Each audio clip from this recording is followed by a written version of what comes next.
ከጌታችን ከኢየሱስ ክርስቶስ ውጪ ቤዛ የሚባል ነገር የለም።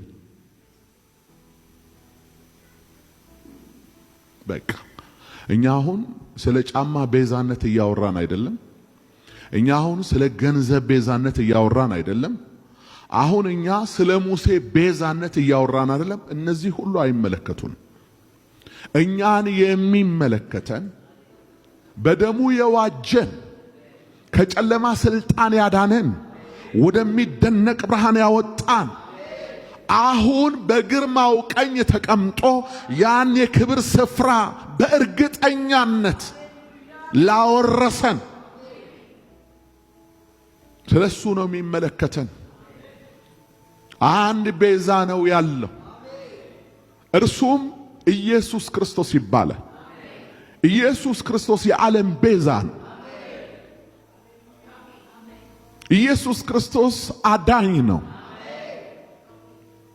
ኢየሱስ ክርስቶስ በአደባባይ ለእግዚአብሔር የቀረበ ንጹሕና ቅዱስ መስዋዕት ነው። ይህንን አለመናገር አይቻልም። ይኸውላችሁ ይሄ በአማኞች ሕይወት ውስጥ የመጨረሻው ቀይ መስመር፣ የመጨረሻው የማትደራደርበት፣ ለጠረጴዛ ውይይት የማታቀርበው፣ ብለህ እንኳን ጆሮን ከፍተህ የማትሰማው፣